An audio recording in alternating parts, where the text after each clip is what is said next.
राज्य में कई सारी ऐसी योजनाएं आती है जिसकी अमल बजावनी होती नहीं है, जिन पर अमल किया नहीं जाता। लेकिन इन दिनों राज्य में एक ऐसी योजना चल रही है जिसे हम लाडली बहन योजना कहते हैं। पूरी तरीके से अगर प्रशासन की अगर बात की है, सरकार की अगर बात की है, तो सारा इम्प्लीमेंट किया जा रहा है। लेकिन स्थानिक स्तर पर इसके क्या परिणाम आ रहे हैं, उसका जीता जागता नमूना हम पश्चिम नागपुर में सुनील हिरनवार जी, जो कि भाजपा नेता है और भाजपा ओबीसी मोर्चा नागपुर महानगर के अध्यक्ष हैं, उनके कार्यालय में देखा जा सकता है। लाडली बहन योजना उन बहनों के लिए है जिन बहनों का कोई सहारा नहीं है और जिनकी आर्थिक आय काफ़ी कम है। उन लोगों के लिए 1500 रुपये की योजना महाराष्ट्र सरकार ने दी है और उसी के अनुरूप स्थानिक तौर पर काम किया जा रहा है। पश्चिम नागपुर में भी सुनील हिरनवार जी के कार्यालय में रोज़ाना सैकड़ों की तादाद में लोग आ रहे हैं, महिला आ रही है, बहनें आ रही हैं और फॉर्म भर रही है। उन्हीं से अभी रूबरू होते हैं और जानते हैं कि आखिर क्या प्रतिसाद है। सुनील जी, वीकेबी न्यूज़ में आपका स्वागत है। क्या कहना चाहेंगे कि जिस तरह से ये योजना आई है, किस तरह से व्यस्त आपका काम है और क्या प्रतिसाद है आप? महाराष्ट्र सरकार द्वारा मध्य प्रदेश में जो लाडली योजना है वो स्कीम महाराष्ट्र की जनता के लिए महाराष्ट्र के मुख्यमंत्री एकनाथ जी शिंदे, उप मुख्यमंत्री श्री देवेंद्र जी फडणवीस, उसी प्रकार उप मुख्यमंत्री अजीत जी पवार, इन्होंने महाराष्ट्र सरकार में महाराष्ट्र की महिलाओं के बहनों के लिए 21 साल से 65 वर्ष के महिलाओं के लिए लाडली बहन योजना, उसके अंतर्गत 1500 रुपये उनके अकाउंट में 31 तारीख को आने वाले हैं। उनका रजिस्ट्रेशन, उनके डॉक्यूमेंट, 15 साल का महाराष्ट्र का निवासी पत्र उनका अति महत्वपूर्ण है। हमने यहाँ पे जिस दिन से गवर्नमेंट की योजना लागू हुई है उस दिन हमने 1000 फॉर्म महानगर पालिका में सहायक आयुक्त की तरफ जमा किए। अब हमने देखा कि जो ऑनलाइन स्कीम है तो हमने अपने कार्यालय से हमारे कार्यकर्ता, हमारे पास काम करने वाले वर्कर, उनके माध्यम से, हमारे मोबाइल के माध्यम से उन बहनों को जिनको मोबाइल चलाना आता नहीं है, जिनको डाउनलोड करना आता नहीं, उनके पूरे डॉक्यूमेंट अपने पास लेकर के प्रॉपर तरीके से उनका ऑनलाइन OTP लेकर के, पहला OTP उनका नाम डालते बराबर आएगा, दूसरा OTP उसका ऑनलाइन सबमिशन के बाद में आएगा, उसका इनवॉइस नंबर आएगा। हमने इनवॉइस नंबर भी लेकर के, ऐसा नहीं कि फॉर्म जमा कर लिया मतलब कचरे के डब्बे में जाने वाला है।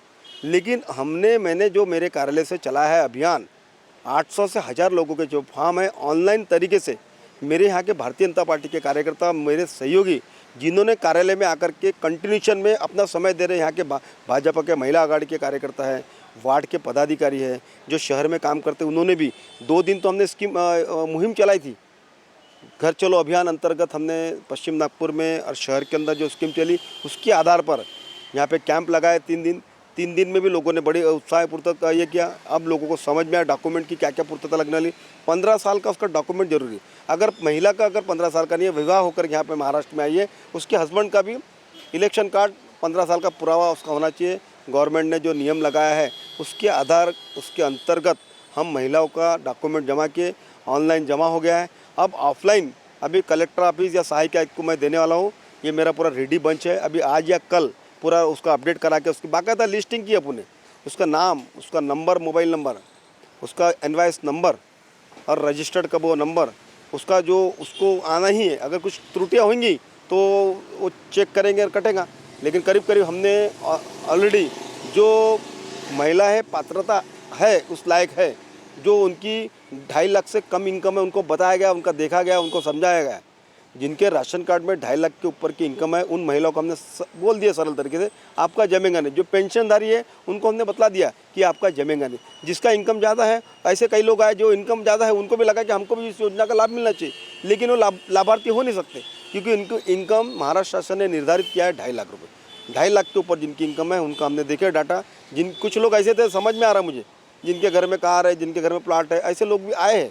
उनका गलत नहीं, उनकी अपेक्षा थी शासन ने अगर सबके लिए योजना लागू तो हमको भी उसका लाभ मिलना चाहिए।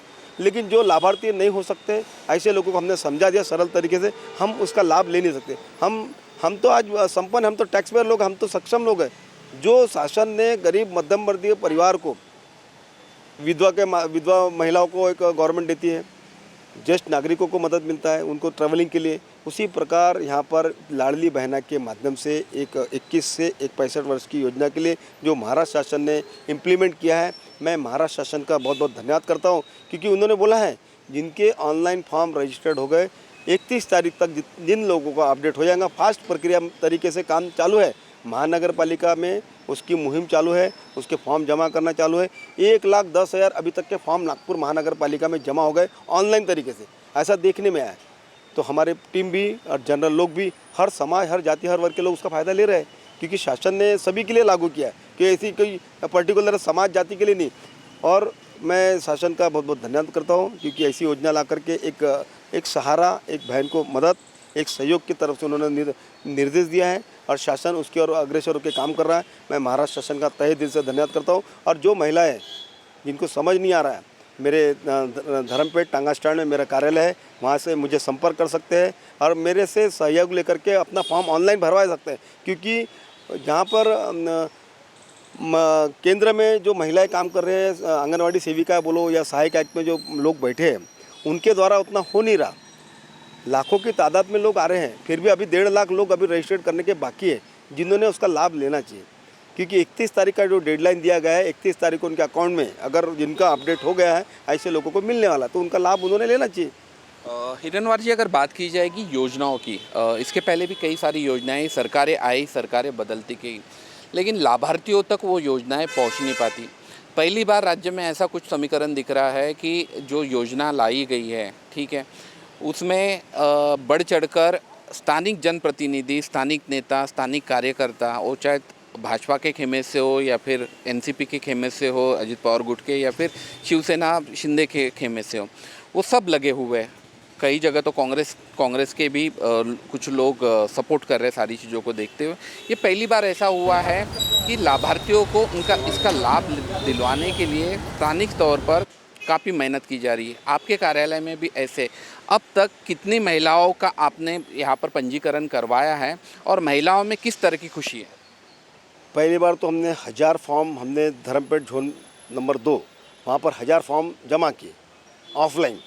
उसके बाद में फिर जब प्रक्रिया मेरे समझ में आई कि किस ढंग से अपन ऑनलाइन उसका अप्लाई कर सकते हैं, तो हमने हमारे टीम, हमारे एक्सपर्ट कार्यकर्ता जिनको ऑनलाइन फॉर्म भरना आ सकता है, और जो फॉर्म में लगने वाले कई लोगों की त्रुटि देखने में, किसका आधार कार्ड में डेट ऑफ बर्थ अलग है, लिविंग में डेट ऑफ बर्थ अलग है, बहुत लोगों का करेक्शन नहीं होने के कारण काफ़ी लोग वापस गए, क्योंकि उनका राशन कार्ड भी अपडेट होना जरूरी है। 12 अंकों का नंबर उसके राशन कार्ड में अपडेट होना जरूरी है। अगर वो राशन कार्ड में उसका अपडेट नहीं है, वो भी नहीं होगा। उसके आधार कार्ड में मोबाइल नंबर रजिस्टर्ड चाहिए, उसका date of birth Aadhaar card living में मैच होना चाहिए। अगर वो भी मैच नहीं होता तो कंप्यूटर से रिजेक्ट हो जाता है। हम लोग ऑनलाइन फॉर्म मैंने खुद ने डाला, कई लोगों के फॉर्म भराऊँ, तो वो कई लोगों के फॉर्म देखने में आए, उनको हमने त्रुटियाँ बताए कि तुम्हारी ये त्रुटि के कारण कई ऐसे, यानी 200-300 लोग त्रुटि के कारण वो सबमिशन उनके फॉर्म होने वापस, खामियों के कारण वो उनके डॉक्यूमेंट बराबर नहीं थे। 200-300 लोग मेरे कार्यालय से वापस गए जिनके डॉक्यूमेंट बराबर नहीं थे, उनको अपने बोला है, तो उनको 8 से 15 दिन का समय आधार कार्ड अपडेट करने के लिए वहाँ पर बोला गया, तो आधार के बाद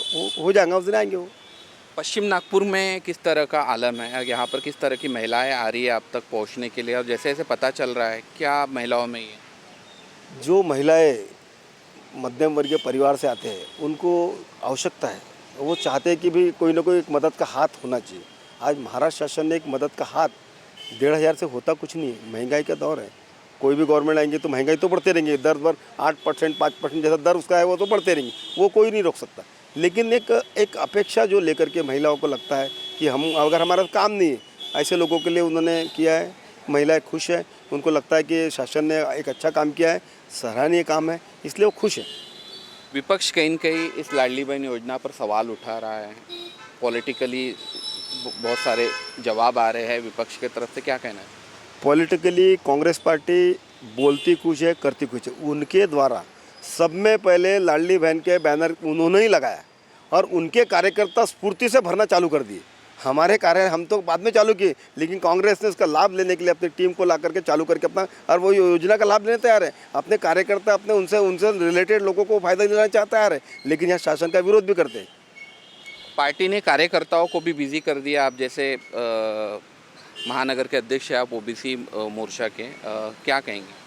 कोई ना कोई काम करने वाले जो सामाजिक दृष्टिकोण से काम करता है, उसको कोई काम की अपेक्षा है। अगर काम नहीं रहा तो खाली हो जाता। ये काम के माध्यम से लोगों के बीच में जाने का अवसर मौका है, और हम लोगों को मदद कर रहे हैं, हम लोगों के लिए काम कर रहे हैं। भारतीय जनता पार्टी का जो आज तक का रिकॉर्ड देखा जाए, अपडेट काम है उनका काम करने का तरीका, उनका काम करने का अंदाज, उनके कार्यकर्ता निस्वार्थ सेवा से काम करते हैं। सभी आघाड़ी हमारी है, सभी आघाड़ी के पदाधिकारी काम करते हैं। मेरे साथ में ओबीसी मोर्चे के नागपुर शहर के पदाधिकारी, मैं माजी नगर सेवक, तो मैं एक शहर में माजी नगर सेवक प्रभाग में भी मुझे काम करना पड़ता, शहर में भी काम करना पड़ता। लोगों का सहयोग मुझे मिल रहा है, मैं काम को उनको लगाता हूँ, उनको काम बता, अब ये करना है, वो कर, पार्टी से ऊपर से आदेश आता, कल ये करना है, परसों, तो हम लोग को पार्टी काम पे लगा के रखती है। हर काम करने वाले के लिए उनको मौका है, उन्होंने आगे जाने के लिए, भविष्य में आगे जाना है तो आगे जा सकते हैं, उनको अवसर मौका मिला, वो कितना उसका उपयोग ले सकते हैं। आप पश्चिम नागपुर के जनप्रतिनिधि हैं, महानगर पालिका में भी सभापति के पद पर आप इस जोन में कमान संभाले हैं। अभी भी जो महिलाएं, जो बहनें आपकी प्रतीक्षा में हैं, क्या कहना चाहेंगे, क्या संदेश है आप? बहुत आशा की उम्मीद लेकर के कि देवेंद्र जी फडणवीस इन्होंने डिक्लेयर किया कि 31 मार्च को बहनों के अकाउंट में पैसे आएंगे, तो मुझे भी लगता है कि इतना सटीक तरीके से अपना प्रतिक्रिया रखना, माननीय देवेंद्र जी फडणवीस और मुख्यमंत्री एकनाथ जी शिंदे ने जो बोला है, तो मुझे लगता है कि महिलाओं को जब पैसा अकाउंट में आएगा, जब भी उनके चेहरे की हंसी खुशी और परिवार में उत्साह का निर्माण होगा, ऐसा मुझे लगता है। बहुत बहुत शुक्रिया हमसे बातचीत करने के लिए। बात हो रही थी सुनील हिरनवार के जनसंपर्क कार्यालय के सामने इस वक्त हम खड़े। भारतीय ओबीसी मोर्चा नागपुर महानगर पालिका के अध्यक्ष है वो, साथ में नागपुर महानगर पालिका की कमान संभाले हुए है, सभापति रह चुके हैं। ऐसे में लाडली बहन योजना के तहत उनका जो कार्यालय है इन दिनों सुबह से लेकर शाम तक का बिजी रहता है। पश्चिम नागपुर से के वो एक जनप्रतिनिधि के तौर पर जानते हैं और ख़ास तौर पर समाज सेवी उनका कार्य है, तो ये भी काम वो समाज सेवा के तहत करना चाहते हैं और उन महिलाओं को, उन बहनों को न्याय दिला रहे हैं जिन बहनों को इसकी सख्त ज़रूरत है। कैमरा पर्सन रोशन बोकड़े के साथ मुकेश एड़ाऊ, वीकेबी न्यूज़, नागपुर।